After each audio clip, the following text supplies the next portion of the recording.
untuk selanjutnya wa yuqalu lamma aradallahu ta'ala, dan diceritakan ketika Allah menghendaki untuk ayyang fakhar ruha, untuk meniupkan ruh fi Adam alaihissalam, dalam jasad Nabi Adam alaihissalam, amarallahu ruha an tadkhula fihi, Allah memerintahkan kepada ruh untuk masuk ke dalam jasadnya Nabi Adam. Jadi ruh itu langsung dikatakan, wahai ruh masuklah ke jasadnya Adam. Tetapi nanti ada proses-proses, tidak langsung serta-merta masuk langsung jadi, tidak, ada beberapa tahap. Wa yuqalu innar ruha dakhalat min dimaghihi, dan diceritakan sesungguhnya roh itu masuk dari otaknya Nabi Adam. Fastadarat fihi miqdara mi'atai amin, maka roh itu berputar-putar dalam otak itu selama kira-kira 200 tahun. Tsumma nazalatir ruh, kemudian turunlah roh tersebut fi ainaihi, pada kedua matanya Nabi Adam. Fanadhara ila nafsihi fara'aha tinan yabisan, maka roh tersebut melihat dirinya sendiri dan ia melihat tanah yang kering. Falamma balagha ila udunaihi, maka ketika sampai ke kedua telinga Nabi Adam, sami'a tasbihal malaikah, ia mendengar tasbihnya malaikat. Tsumma nazalat ila khaysyumihi fa'atisa, kemudian turun lagi ke ujung hidung, kemudian roh tersebut bersin-bersin. Ini sudah gandeng dengan jasad Nabi Adam. Falamma faragha min 'atasihi nazalatir ruhu ila famihi wa lisanihi, maka ketika selesai bersin-bersin itu, roh tersebut turun lagi ke mulut dan lisannya, wa udhunaihi, dan kedua telinganya. Walaqanahullahu ta'ala ayyaqula alhamdulillah, dan Allah mengajarkan kepada roh tersebut untuk mengucapkan kalimat alhamdulillah. Fa'ajabahu, maka Allah menjawab ucapan alhamdulillah tadi, biyarhamuka rabbuka ya Adam, dengan ucapan yarhamuka rabbuk ya Adam, yang artinya Allah mengasihimu atau Tuhanmu mengasihimu wahai Adam. Tsumma nazalatir ruhu ila sadrihi, kemudian turunlah roh tersebut ke dadanya Nabi Adam, jasadnya Nabi Adam. Fa'ajjalal qiyama wa lam yumakkinhu, kemudian ia bergegas atau tergesa-gesa untuk berdiri, tetapi itu tidak mungkin. Wa dzalika qauluhu ta'ala, dan itulah yang dimaksudkan dari firman Allah Ta'ala, wa kanal insanu ajula, dan manusia, adapun manusia itu adalah orang-orang yang tergesa-gesa. Sampai sini. Jadi masuknya roh itu tidak langsung serta-merta masuk kemudian langsung menjadi seseorang yang hidup langsung sempurna, tidak. Ketika Allah memerintahkan roh masuk ke jasadnya Nabi Adam, roh tersebut berputar-putar di otaknya Nabi Adam selama 200 tahun. Jadi setelah ditiupkan roh itu memang waktunya panjang, tidak seperti kita. Karena kita umat atau keturunan Nabi Adam itu berbeda. Ini adalah proses awal penciptaan manusia pertama, jadi membutuhkan waktu yang cukup lama sebagai kematangannya. Kemudian setelah berputar-putar 200 tahun, turunlah roh tersebut ke kedua matanya Nabi Adam. Kemudian ia bisa melihat, tapi yang baru bisa dilihat itu adalah dirinya sendiri, diri dari jasadnya Nabi Adam tersebut. Ia melihat tanah yang kering, seperti tanah yang kering tepatnya. Nah, kemudian roh itu turun lagi ke kedua telinganya Nabi Adam. Dia mendengar tasbihnya malaikat. Mendengar dengan mendengarkan berbeda. Mendengar itu bisa sengaja, bisa tidak sengaja. Jadi begitu roh tersebut turun ke kedua telinga Nabi Adam, serta-merta mendengar tasbihnya malaikat. Nah, kemudian turun lagi ke ujung hidung. Ujung hidung maksudnya yang sini. Ujung hidung di luarnya dari bagian kedua lubang hidung itu. Kemudian jasad tersebut itu bersin-bersin. Jadi memang berbeda. Kalau manusia lahir saat ini, itu yang pertama dilakukan adalah menangis. Bayangkan kalau misalkan anak kita ketika lahir langsung bersin. Ini ya mungkin saja bisa terjadi, tapi itu juga langka. atau begitu lahir langsung tertawa. Ini juga mungkin belum pernah ada bayi lahir langsung tertawa. Tapi jasadnya Nabi Adam ketika roh sampai ke ujung hidung itu bersin-bersin, dan roh tersebut turun lagi hingga mencapai ke mulut lisannya Nabi Adam. Nah, kemudian setelah itu sempurna di kepala tersebut, dari otak turun ke telinga, turun ke ujung hidung, ke mulut dan lisannya Nabi Adam. Kemudian Allah mengajarkan untuk mengucapkan alhamdulillah. Jadi ucapan pertama ketika seseorang menerima nikmat itu otomatis langsung alhamdulillah semuanya. Tapi berbeda untuk sholat.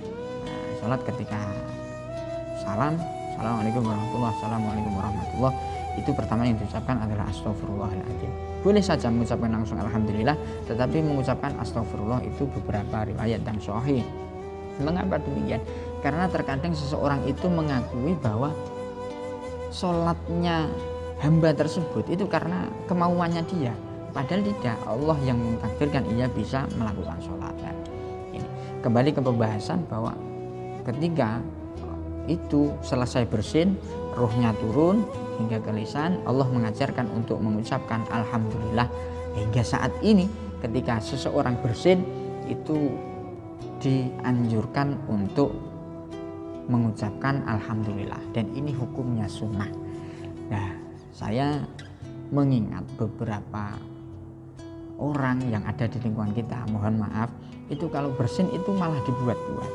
Misal ada orang bersin itu kan anjing, ya itu dibuat anjing, ya. Ada lagi yang dibuat tahu, dibuat tempe, ya itu justru tidak mensyukuri nikmat. Ya, itu tidak mensyukuri nikmat, malah membuat lelucon dari nikmat tersebut. Nah, mungkin terkadang Allah mencabut nikmat dari diri kita karena hal-hal yang sepele, kita tidak bisa mensyukuri nikmat tersebut. Ada seseorang yang justru mengumpat atau misuh-misuh karena bersin yang tidak berhenti-berhenti. Nah, ini karena bersin itu sebenarnya mengeluarkan bakteri dari hidung kita. Seseorang yang bersin itu dijauhkan dari penyakit. Bersin sekali membuang dari penyakit, kedua kali juga menghilangkan penyakit, yang ketiga ini baru tanda-tanda datangnya penyakit. Maka pertama alhamdulillah, kedua alhamdulillah, ketiga dari kiai dianjurkan untuk mengucapkan astagfirullah, karena itu sebagai pertanda datangnya penyakitnya, ya, influenza itu. Kemudian Allah menjawab dengan yarhamuka rabbuk. Kalau kita disunahkan menjawab yarhamukallah. Nah, itu. Ini jawab menjawab. Jadi tidak hanya yang bersin yang disunahkan membaca doa, tetapi juga yang mendengarkan bersin. Nah, ini yarhamukallah adalah Allah mengasihimu, Allah menyayangimu. Nah, itu tandanya, karena bersin itu juga sebagai tanda kasih sayang Allah. Dia dijauhkan dari penyakit. Kemudian turun lagi roh tersebut ke dadanya Nabi Adam. Kemudian ia bergegas untuk berdiri. Nah, ini seseorang itu mempunyai kecenderungan untuk tergesa-gesa melakukan sesuatu. Misal sholatnya juga tergesa-gesa, zikir juga tergesa-gesa. Tapi sebaliknya, kalau dapat nikmat tidak mau tergesa-gesa. Misal dapat uang banyak, tidak mau cepat habis. Misalkan seseorang mendapatkan nikmat yang enak, nikmat kaya, tidak mau cepat habis hartanya. Tapi sebaliknya, tapi kalau mendapatkan perintah, kita berpuasa, dan berpuasa itu jam berapapun lihat jam 9, nanti sebentar lagi lihat, ya Allah baru setengah 11, ya Allah baru zuhur, kapan maghribnya gitu. Nah, ini berarti tergesa-gesa dalam beribadah. Ya, tetapi itu tidak mampu untuk berdiri. Ya, itu yang dikatakan firman Allah, wa kanal insanu ajula. Kemudian falamma wasalatir ruhu ila jaufihi, ruh tersebut sampai ke jauf itu ke padaran tempat makan. Istahat ta'ama, maka menjadi kepingin untuk makan. Sumang tasyaratir ruh fi kulli jasadihi fasara lahman wa daman wa uruqan wa asaban. kemudian roh tersebut menyebar ke seluruh tubuh, kemudian menjadi jasad dan terbentuklah daging secara sempurna, darah, kemudian otot, kemudian saraf-saraf. Tadi pertama roh sampai ke mata itu ia melihat seperti tanah kering karena belum langsung berwujud manusia. Wa asoban, otot-otot, urat-urat. Tsumma kasahullahu ta'ala libasam min dhufrin. Kemudian Allah memakaikan pakaian atau menyelimuti Nabi Adam tersebut menggunakan selimut atau selimut dari kuku. Yasdadu kulla yaumin hasanan wa jamalan. Setiap harinya bertambah bagus dan bertambah indah. Falamma qarafa dzamba, maka ketika Nabi Adam itu melakukan sebuah dosa, badalallahu ta'ala hadzal dhufra bil jildi. Allah mengganti kuku tersebut dengan kulit.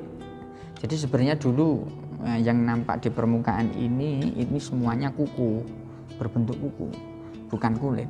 Wa baqiyat minhu baqiyatun fi anamilihi, dan hingga tersisa dari semua kuku tersebut baqiyatun, satu bagian, satu sisaan, fi anamila, di ujung-ujung jari. Masih tertinggal ini. Lihat bidzalika awwal halihi, untuk kita mengingat bahwa Nabi Adam dulu pernah mempunyai kulit seluruhnya itu berbentuk atau berisi kuku. Semuanya, seluruh tubuh ini berbentuk kuku, karena manusia itu akan berbuat dosa, Nabi Adam akan berbuat dosa, yaitu makan buah khuldi tersebut, hingga kulitnya ini menggantikan kuku tersebut. Tapi Allah masih sayang, jadi masih ditinggalkan ke.